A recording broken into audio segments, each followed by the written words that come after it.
and Mina, we start with Adrien Rabiot. They want him to solve their midfield problems. Are you surprised by that deal? Well, especially if he is being looked upon as the solution to that midfield, then I would be very surprised, because I'm yet to really understand what it is that he excels at. I think that he may be a complementary figure to what can be a very good midfield, but I wouldn't put him in a midfield that is struggling to find its identity or working in a cohesive unit already. And so I'm not entirely. He's not dynamic. He's not particularly fast. His defensive markings can be a little bit off-key.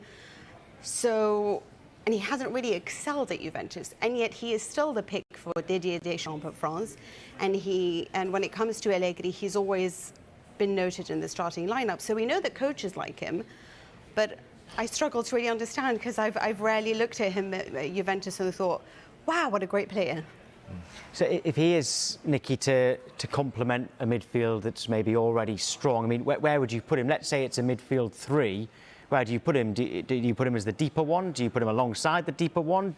I don't think you put him as the more attacking one. So where does he go? It's a great question, and Mina sort of touched on it. You know, it's not like he got to Juventus yesterday. He's been there several seasons now, and it's still not clear how best to use him. It feels like Max Allegri has never worked out how best to use him, despite repeatedly using him. Yeah. And I think at Juventus, you've often seen him sort of thrust into this role where he's actually sort of sitting and being this player who spreads the play. And you know, maybe that's a better use for him than some, because he's really quite inconsistent with his short passing. So at least if you're getting him to play a long pass, that's what he's aiming for. I mean, there was a horrible game against Venezia last season where he was trying to play a 2-yard ball and sent it 15 yards. So his sort of control in the passing range is not a strength for me.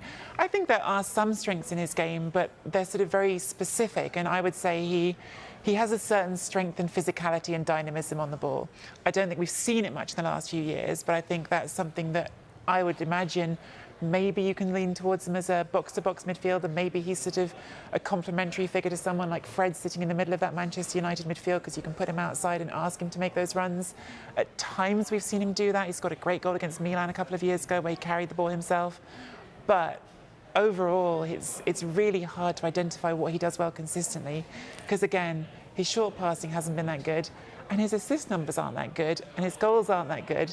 So a lot of us are struggling to see exactly what it is that he does do very well. But I can tell you, Allegri sort of sees him as the backup to Pogba, so that's on the left of the three-man midfield. He's left-footed, isn't he? Yeah, so I think that that's probably, if he is going to lose Rabiot, again, no one really understands his infatuation with Rabiot, because he's always been noted on the midfield, but I would only bring Rabiot to, like I said, a very strong midfield as a complementary figure.